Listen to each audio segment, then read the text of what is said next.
Hello, Mr. Esau. Yes, yo. Welcome to part two. A lot of people have been telling me to do a part two about you, and they're really interested in your story on how you built your business, and they just wanted to overall know a lot of more stuff about you. So we are going to jump into the questions immediately. So when you came to the U.S. for school, did you imagine this path of private care agency for yourself? Not at all. Just like I told you, my background is veterinary medicine, and I came to do my postgraduate studies in animal production. So nothing like this care profession, but just along the way, I just developed interest because most people who come from outside the United States come here to look for money. I'll be precise and concise. We come here to look for money because most of us come from like third world countries. I come from Uganda. There's a lot of people who look up to me like for help. So when you're here, you're just looking around like, what can I do that can help me realize my dreams, get enough money in the shortest time possible. So that's how I ended up in this business. Oh, interesting. So in the prior interview, you'd mentioned that you carry your business with respect and dignity for the clients that you help. So how do you train your staff to carry out your vision of respect and dignity? First thing I would say, we employ adults. So, when a child is growing up, the family where they are born matters a lot, to their overall discipline. So when you're talking about discipline and dignity, of course we have the organizational terms of reference, the rules that we follow, the ethics that we, but some people choose to break them. So I would say I lead as an example. Before I employ somebody, I work with them. I work with them. So they see how I do it, and I tell them, this is how it's supposed to be done. And I always encourage them that they can do better. So just leading as an example, being exemplary. I'm a Christian, and we're expected as Christians to be exemplary. You know what I mean? Yeah. And interesting. So you lead as an example, and you hope the staff follows your lead. Yep. So you spoke about treating elders like you'd want to be treated. Has there been a moment where that philosophy was truly tested? Oh yeah, many moments. I mean, many moments. Like every client that I've worked with. Could you maybe one that stood up to you until today that you would share with us? Treating them the way I would like to be treated. Yeah. When you go to these households, you go to these homes, you go to these houses, you're not going there as a worker, but you're going as a family member, or even more than a family member, because you're going to add value to somebody's life, in their last days. Most of these people are seniors, and they have terminal illnesses, and you want to give them the best, of their last time on earth.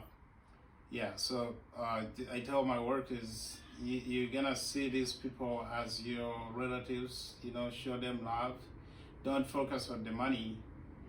Yeah, because if you don't do that, if you don't treat them with dignity, they will reject you as an employee. And if they reject you, they say, I don't need so-and-so at my house. Trust me, you don't have a job. Mm-hmm. You know what I mean? So as we go, we know we're just going to be a part of the family and make their lives comfortable. Yeah. Interesting. So I know with every job and every business, there is fatigue that comes with doing the same repetitive things every day. So how do you handle burnout without letting it affect the compassion you offer? Oh, you need to rest. Mm-hmm. Every human being needs rest. Yeah. Even the Bible talks about, how God created the world. It says on the seventh day he rested. You know what I mean? Are you saying you're God? No, I'm not God, but we just, the Bible says we are gods. You know what I mean? I'm just Our being God is our facetious. Father. Yeah. But you need to rest. Some people don't want to rest. Mhm. Some caregivers don't want to rest at all Mhm. because every time in America, unlike other parts of the Mhm. world, Mhm. in America, every hour you're on the clock, you're paid. Mhm. You know what I mean? So we just want to keep going. In fact, Mhm. some people want to be on the clock for 24 hours, but Mhm. that's not realistic. That's not feasible Mhm. because you're going to shut down, So we need to be kind to the body. Mhm. So my number one advice would be you need rest, and you need good rest. Mhm. You need good rest. You need to have a house. You need to have an apartment. You need to have a nice bed where you go back home and just retreat, Mhm. take a cold shower, and have good sleep. This is very important. Not to digress from what you were talking about. There is a lot of people within the care industry that have passed away from lack of rest.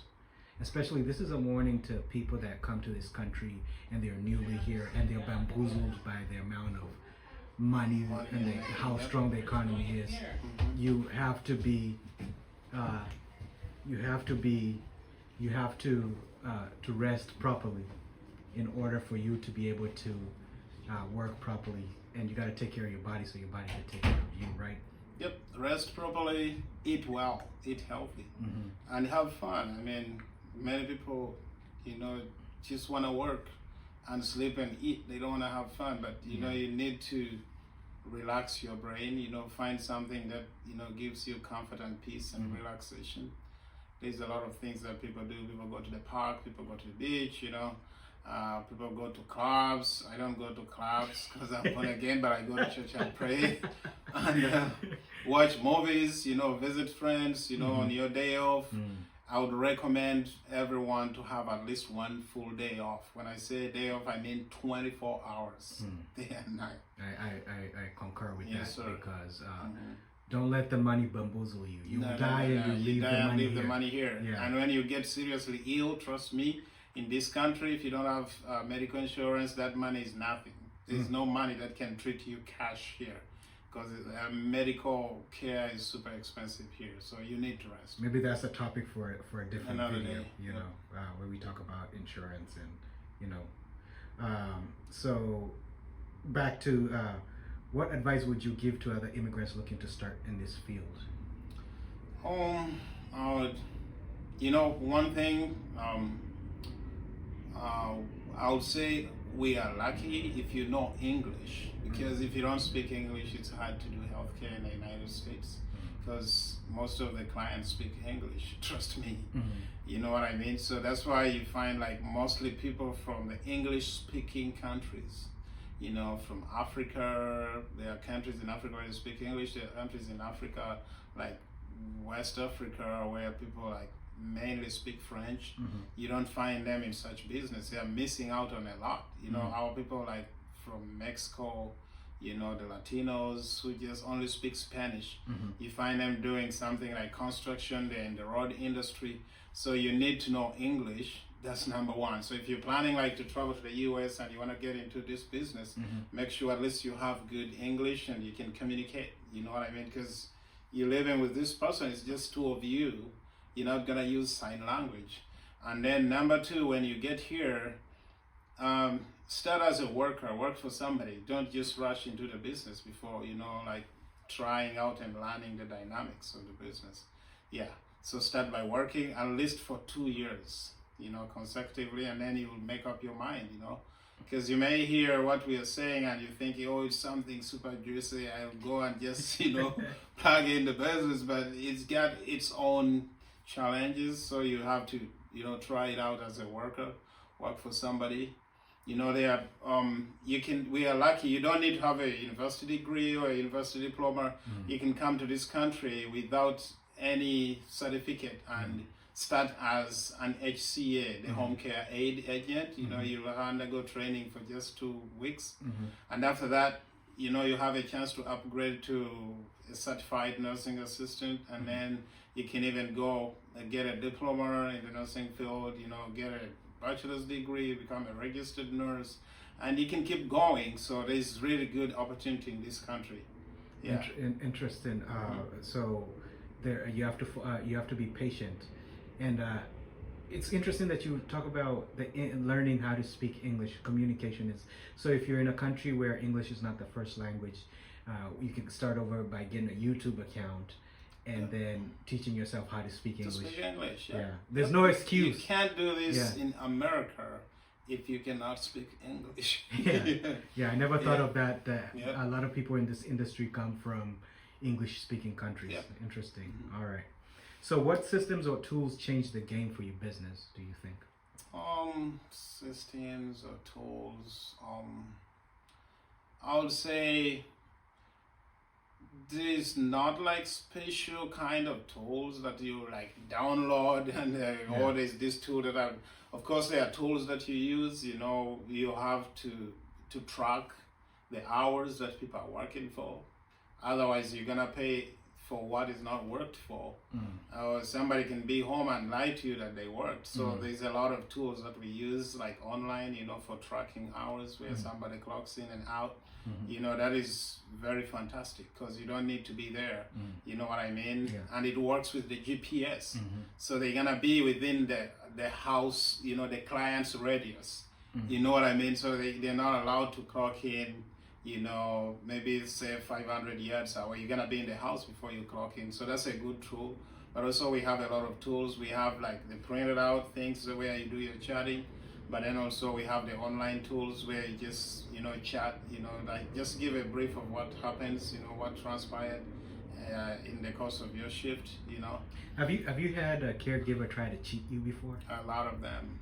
Interesting. And how were you able to tell that they were lying? Just like I told you, like the tools that we use for clocking in and out, you know what I mean? Getting on the clock. You know, you can know if somebody's trying to get on the clock, but they are outside of, you know, the recommended radius. You just know somebody's trying to get on the clock, but they are not with the client. Oh, interesting. So you're gonna be with the client, get to see the client before you clock in. Some people would just rather do it at home and take a nap for 2 hours and then go, you know. So what is your philosophy? Second chances or fired in this? We have 3 chances. If you try anything like that, you get the first warning.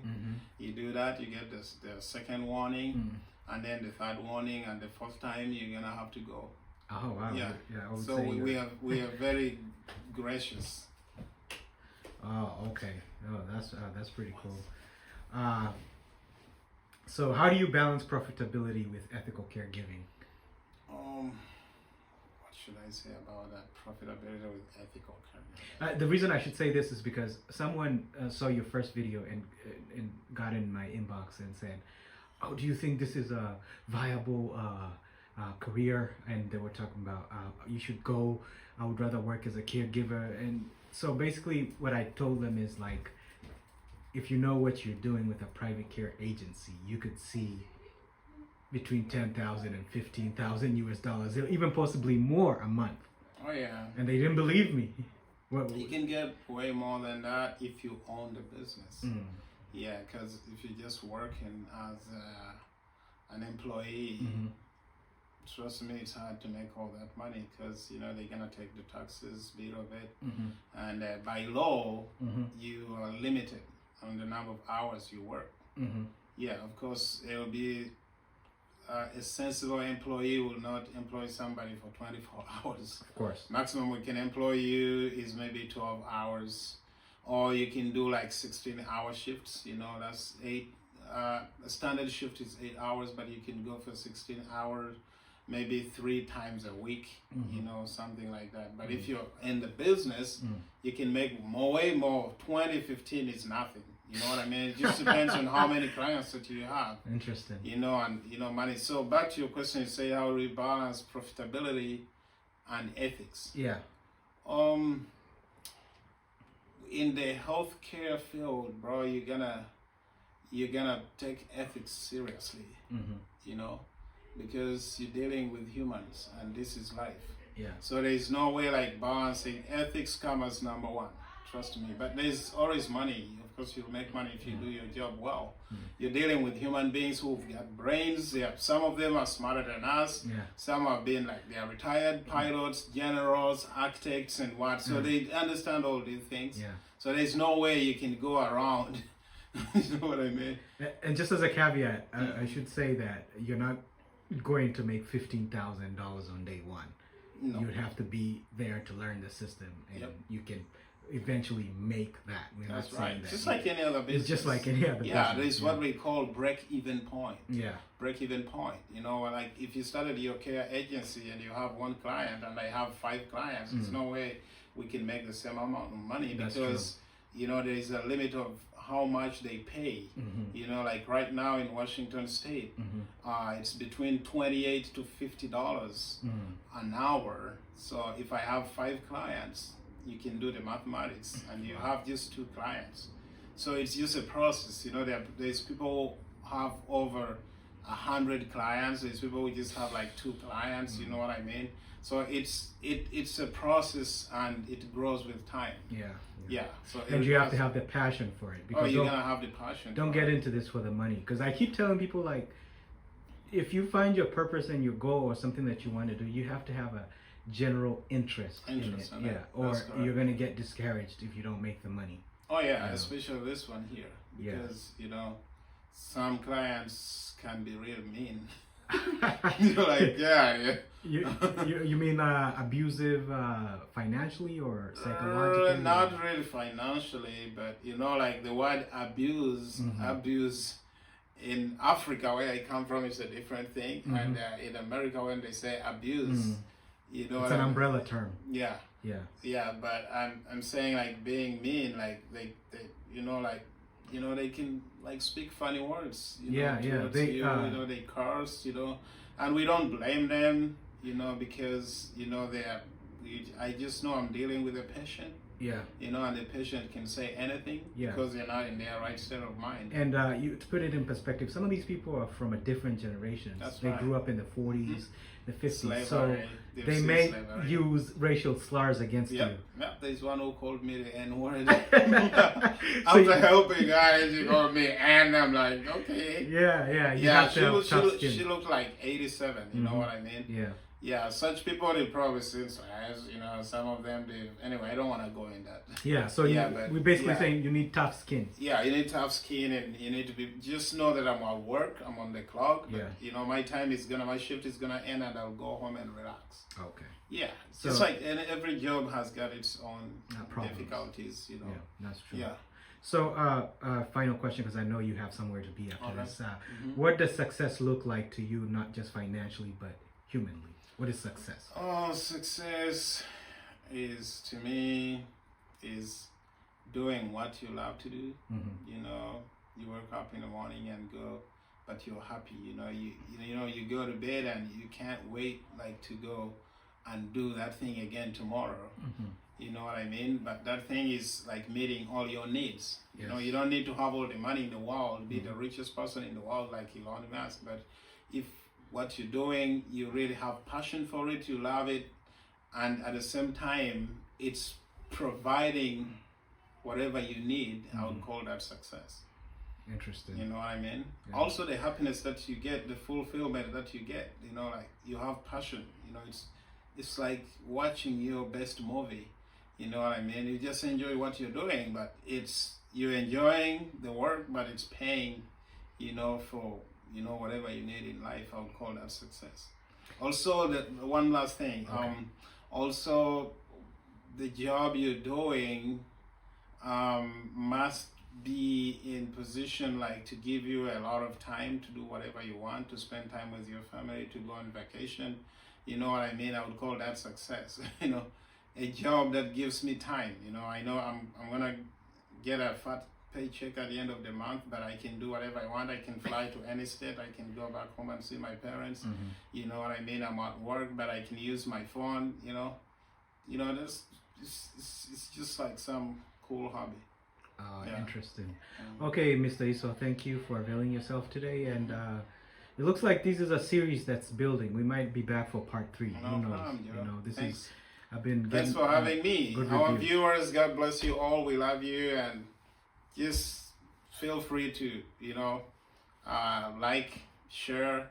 If people wanted to get in contact with you personally, how would they do that? I would say let them just leave a comment for now. Leave a comment just on the leave YouTube. a comment, and then Okay. yeah, we can always get to you. Okay, Yeah. cool. Thank you so much, Mr. Esau, for availing Yep, no yourself. problem. You have a thank good one. Yep.